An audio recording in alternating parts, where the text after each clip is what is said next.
வேலைவாய்ப்பிற்கான 100% உத்தரவாதத்துடன் MBA படிக்க இன்றைய ஆட்சி பிசினஸ் ஸ்கூலில் சேருங்கள்.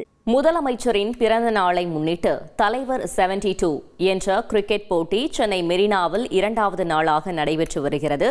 சென்னை மேயர் தலைமையிலான மகளிர் அணி விளையாடி வரும் போட்டியில் மேயர் பிரியா பந்து வீசி அசத்தி வருகிறார். அதனை காணலாம்.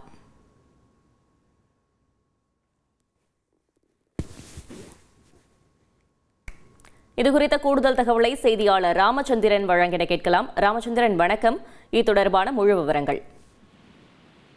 வணக்கம். முதலமைச்சர் மு.க. ஸ்டாலின் பிறந்த நாளை முன்னிட்டு தலைவர் 72 என்ற கிரிக்கெட் போட்டி பகலிரவு ஆட்டமாக சென்னை மெரினா காமராஜர் சாலையில் உள்ள மைதானத்தில் நடைபெற்று வருகிறது. இது திமுக விளையாட்டு மேம்பாட்டு அணி சார்பாக 2வது நாளாக நடைபெற்று வருகிறது. நேற்று இந்த போட்டியை தமிழக துணை முதலமைச்சர் திரு உதயநிதி ஸ்டாலின் துவக்கி வைத்தார்.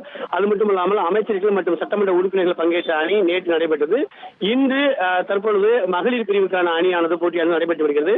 ஒட்டுமொத்தமாக 14 ஆண்கள் அணியிலும் 6 பெண்கள் அணி என 20 அணிகள் இந்த போட்டியில் திமுகவை சேர்ந்த பல்வேறு அணியை சேர்ந்த நிர்வாகிகள் பங்கேற்றுள்ளார்கள்.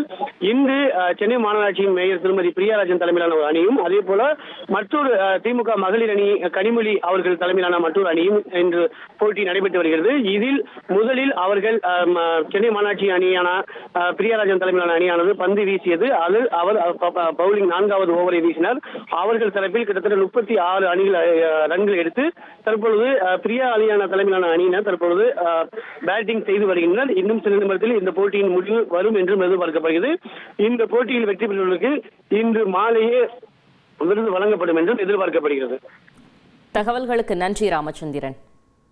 வேலைவாய்ப்பிற்கான 100% உத்தரவாதத்துடன் MBA படிக்க இன்றைய ஆட்சி பிசினஸ் ஸ்கூலில் சேருங்கள்.